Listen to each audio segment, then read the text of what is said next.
hello everyone. I've been meaning to do this catch-up stream for quite a while, actually. I did an Ask the Drinker stream like 10 days ago or something, and obviously got loads of super chats in the process, which was great. Thank you very much.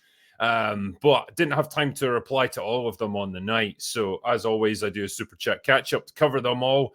I just haven't really had time until now, so that's my bad. But you know what? I got plenty of whiskey. And I've got plenty of time this evening. So I'm going to go through them and answer any of the questions that I missed on the night. So just give me one little second here while I get them organized. All right. The first one here was from Jordan Pendragon, who says, I joined your Patreon, you scurrilous Scotsman. I'll raise a friendly glass up to you. Cheers. Thank you very much, man. I'll raise a friendly glass to you as well. Thanks. RRTNZ was only semi-serious about the rugby question, but it's still more manly than football. That's true. Serious question, though. How do you stay grounded? You've been very successful and deservedly so, but keep the calm in touch, as Kipling said. Thank you, man. I don't know, man. It's just I'm lucky in that I get to spend quite a bit of time in the real world, you know, and not just get suckered into like all day being on YouTube or social media or whatever. I think that's the worst thing you can possibly do to yourself. People who are terminally online, it just gets the better of them. I think it really does. You get completely absorbed in that world, and it's not real life, you know? So you just need to be around your friends, your family, everyday stuff. That there's nothing better than that for keeping you grounded. So if I've managed to stay somewhat, normal, for whatever that is, it's probably because of that. Carrier, a Raccoon City Story says, what's good, drinker? Got some good news for on my episode 2, Right Place, Wrong Time. It's finally premiering this Friday, September 29th. That shows you how far behind I am. Sorry. Sent some exclusive clips your way earlier, but hope you get the chance to catch it. Cheers. Yes, I absolutely did, and it's very good. I like that. I like the show that you've got going on there. Nizanik says, Hail Drinker, do you know any good stories focusing on a brother and sister? I want to try and find ideas that I could use for my own story. Oh, yes, this is the question that you asked Mahler and I.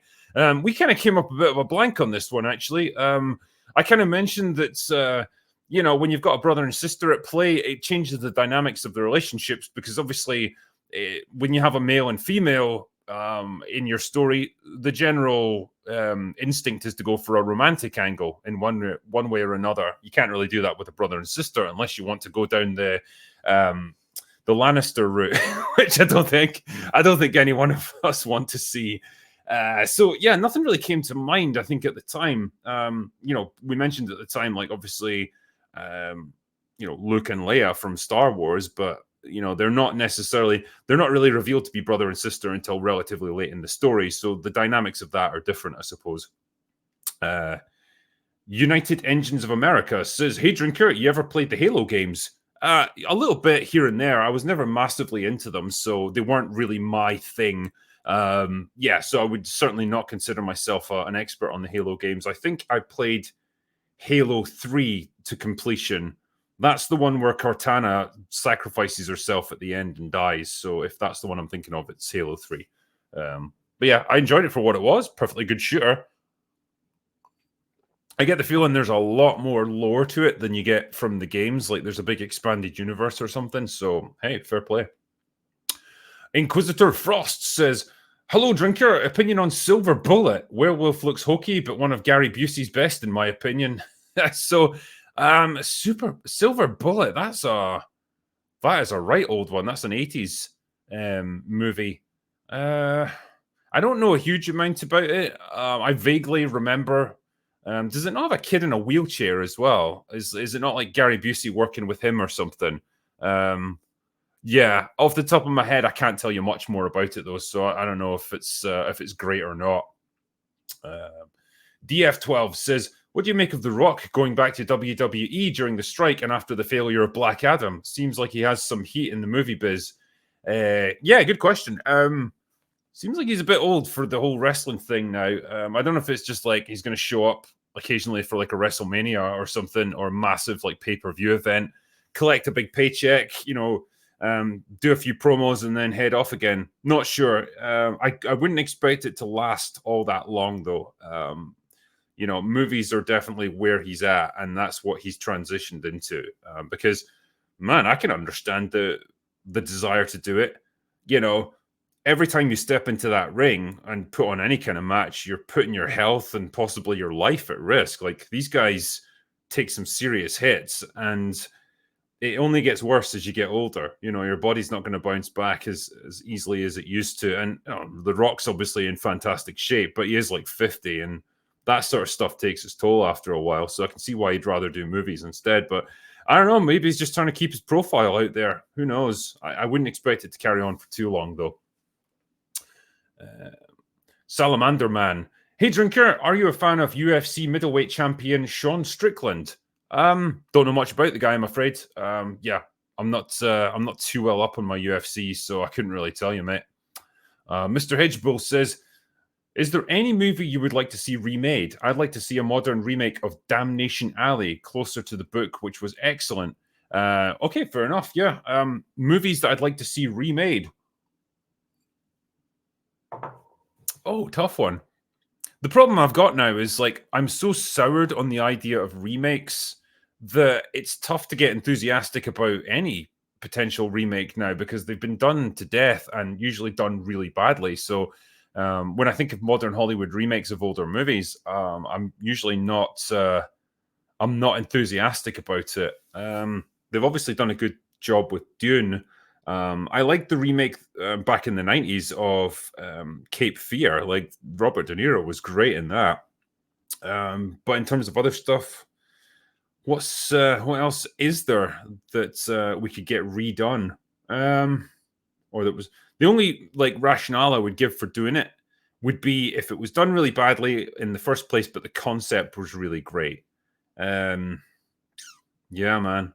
There's not too much that comes to mind, if I'm honest. I'll come back to it if I can think of anything later. Decay says, have you seen Underwater? If so, what are your thoughts on it?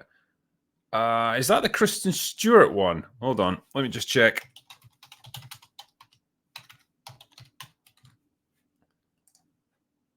Oh, yeah. Yeah, so what can I say about that? It felt a bit like Deep Rising crossed with Sphere. Yeah, it didn't really make much impression on me, I suppose. I didn't really hate it. I felt like they were going for this really artsy ending, whereas like she makes this big grand sacrifice. Not really what I expected from a Kristen Stewart film, but I guess it was fine for what it was. It didn't really make much impression on me one way or the other. I didn't hate it, but yeah, man, it's you can tell how vague I am. I'm struggling to remember much about it. Yeah, it wasn't something that I'd be rushing to rewatch. Put it that way. Maximilian Point. What are the Drinkers' top 5 greatest movies of all time? Woofed. Only 5. Yeah, this is where I get into territory of like, I could judge it based on like the actual objective merits of the film or just my personal favorites. What do I personally like? And fuck it, I'll just go by my own personal favorite ones. So top of the list, or the top 5, Terminator 2's got to be there because I love it. It's a fantastic movie. Same with Aliens. Both incredible movies, and just I'd happily rewatch them any day of the week. Probably Predator would be there as well, just because, again, it's got so much rewatch value. Like, I can never, if it's on TV and I happen to catch it, I just end up watching the whole thing because it's that damn good. Probably Big Trouble in Little China as well, because it's a personal favorite of mine, as everyone who watches my channel knows. And what else? It might be something like Rocky, potentially, because again, anytime I see it, I end up rewatching it all the way through, and it's just one of those perfect, feel-good movies. That or Die Hard. It would be a tough choice. Notice how they're all action movies, basically. What can I say? I know what I like. Yeah, those would just be my personal favorites that I would recommend to anyone. Liam Hemmings says, missed my super chat. Just recommend Peter Cushing and Christopher Lee movies. Well, they did loads of like Dracula movies together, didn't they? So they're the classic Hammer horror guys. And it's an era of horror movie filmmaking that I was never that involved in. Like, I remember that they were just those kind of movies, the Hammer horror films, particularly once you get into the 70s. There was just a lot of blood, quite a bit of nudity and sexuality from what I remember, and just a lot of fun. Let me have a quick look just to see some of their top ones.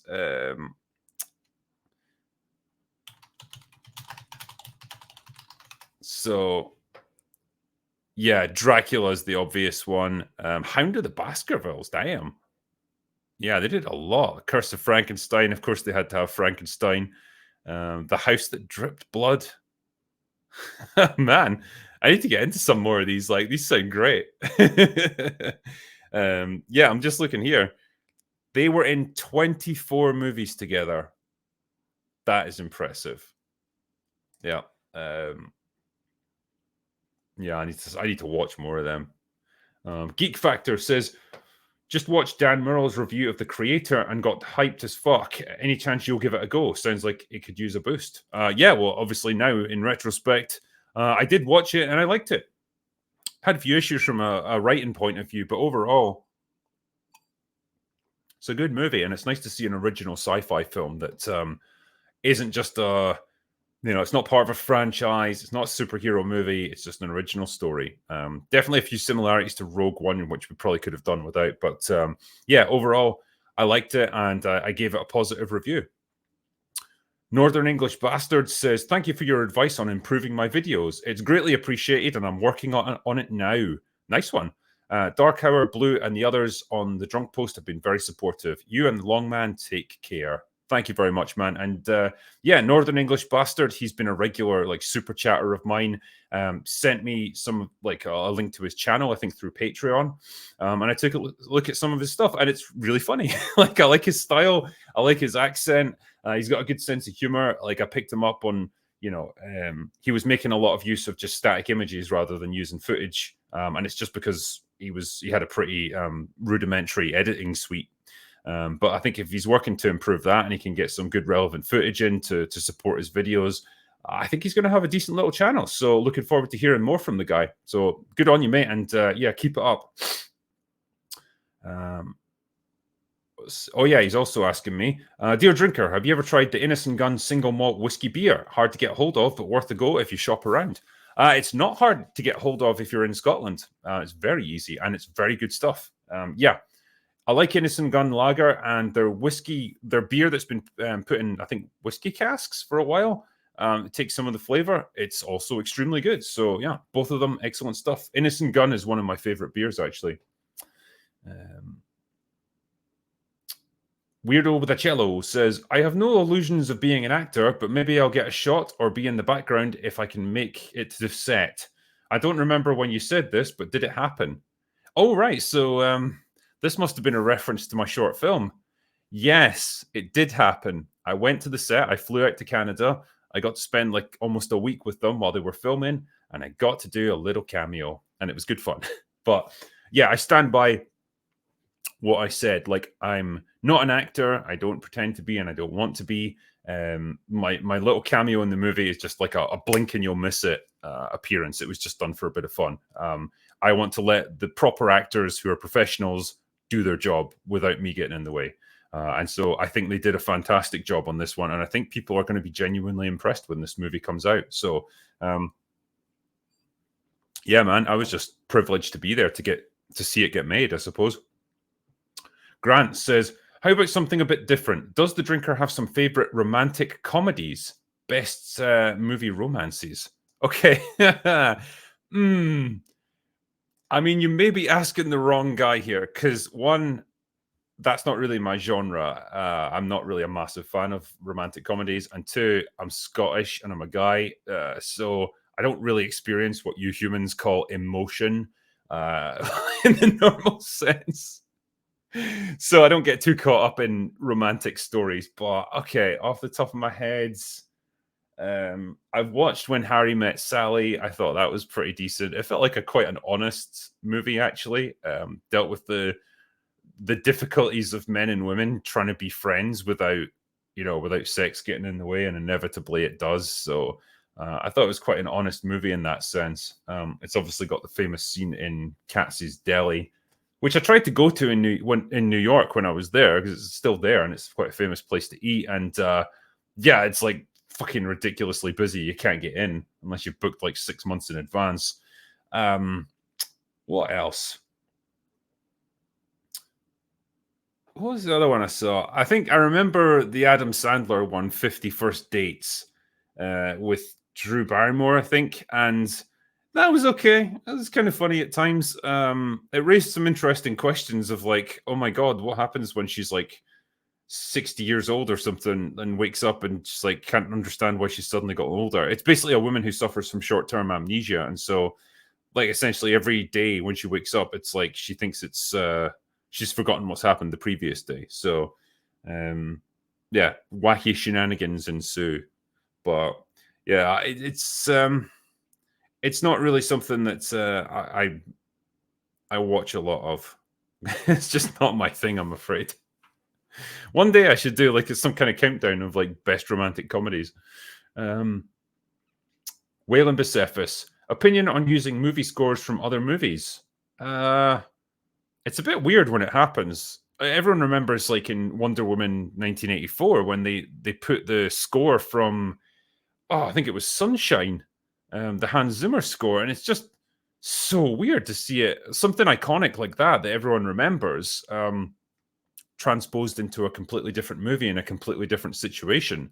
Didn't like that, especially when one movie is really good and the other one's really shit. I know composers like not Hans Zimmer, who's the other one? James Horner. They don't exactly reuse their scores, but like a lot of them have got similarities. You can tell that they took their cues from something else they'd done, and it's like the inspiration for it. That's always weird when you hear it as well. The one I always remembered as well was from Scream, of all things. Dewey, the sheriff, has got his own little theme tune, and it's the fucking like John Travolta theme tune from Broken Arrow. It's like, you know, that little guitar twang, like ding ding ding ding. It's such a cool tune, but it's so out of place there. It's, you know, it always stuck in my head. Zachary Ben says, I'm a huge One Piece fan, and it was really excited to watch your video seeing a non-fan giving their thoughts. Thank you. And yeah, obviously going into it, I was completely blind as to the history of the manga and stuff. I could only judge it on its own merits. And man, if I can watch it without knowing anything about the characters or anything and still enjoy it, I guess that speaks highly of it. Hussein Memon says, how do you feel about these junior doctor strikes? I didn't even know they were happening. Yeah, is this like NHS junior doctors on strike? If so, yeah, I mean, I guess these people in the NHS, they have a pretty heavy job to do. And I guess if they're not getting paid very well for it, then they're going to go on strike. But yeah, I don't know enough about it to really comment on it. Wild Hunter says, any thoughts on Disney's Doctor Who? Not really. I stopped watching Doctor Who about 2 or 3 years ago, and I can't see myself going back to it anytime soon. Rust Cole says, did you ever get around to watching Banshee? I watched an older After Hours episode and was shocked when Gary recommended it to you. My top 10 for sure. No, a lot of people have recommended it to me over the past year or two. It's got Anthony Starr in it, I think, because you know everyone knows him as Homelander, but that was where he cut his teeth and really got known, and he's apparently really good in it. So yeah, a lot of people have recommended Banshee. It's just, again, one of those shows I've just not quite had the time to get around to. Adam McKeith gave me a super sticker for $5, so thank you very much. Domino says, how is Rogue Elements coming along? I'm on to Something to Die For, the book, and looking forward to seeing Ryan Drake in action on screen. As I was mentioning earlier, so all the principal photography has been done. That was shot in Canada in August, and now they're just doing the post-production stuff. It's not exactly the sexy part of filmmaking. It's the tedious editing, you know, the soundtrack, all the gunshots, audio cues, ADR, and some of the visual effects, because you know we couldn't do squibs and blood packs for everything, so some of it has to be CGI'd. Unfortunately, it's what you have to do when you're on a limited budget. But yeah, all that stuff takes a few months, and then it'll be ready to release. So right now, we're realistically looking at around January when it's all going to be ready to go. The people who backed it on Kickstarter and stuff will get to see it first, and then it will get rolled out on my channel so everyone can see it and form their own opinions. But yeah, as I've probably said before, we were very lucky with the strikes and everything being when they were. There was a lot of stuff that wasn't getting used, a lot of expensive equipment, people that would normally be snapped up by bigger productions that we were able to get either for nothing or for, super cheap. And so, this short film that we're making is going to look way better than it has any right to. I can't, I'll leave it up to you guys to decide if it's any good, but I think it's going to look way more expensive and far better production design than you would expect from something like this. So yeah, I'm happy with it so far. Big Dog says, I would love your opinion on Shaolin Soccer if you've seen it. That movie is wild, my friend. I have never seen Shaolin Soccer in my life, I'm afraid. Sorry, man. Troy Manser says, keep the streams coming. Will do. Thank you very much. Adam McKeith said, Drinker, I'm an actor. How do I get a chance to work with you? I don't really know, because right now, we've shot Rogue Elements, so I can't really offer you much in the way of work at the moment, I'm afraid. I guess we'd have to wait until this is released and we move on to our next project. That's all I can really suggest at the moment, man. I'm not really in a position to hire people right now. And Spoiled Badger Milk says, here's 5 shekels. Love your roasts of libtards. Thank you, man. That's a great way to finish up. That was actually the last of the super chats. So yeah, I'm pleased. I'm pleased I was able to get through them all. Like I say, I'm sorry it took me so long to answer these. I don't want people to think that I would ignore super chats or, I couldn't be bothered. Like, I've always had a policy that I answer all of them because people have taken the time and even paid money to ask me these questions. So I very much appreciate it. But yeah, that's the last of them from the Ask the Drinker stream. I'm actually about to record another session with Mauler in a minute that we're going to do the outstanding super chats from the last open bar. So it's going to be a whole evening of super chats for me. But yeah, I appreciate you guys for doing this and sending them through. Keep them coming. But for the time being anyway, that's all I've got for today. So go away now.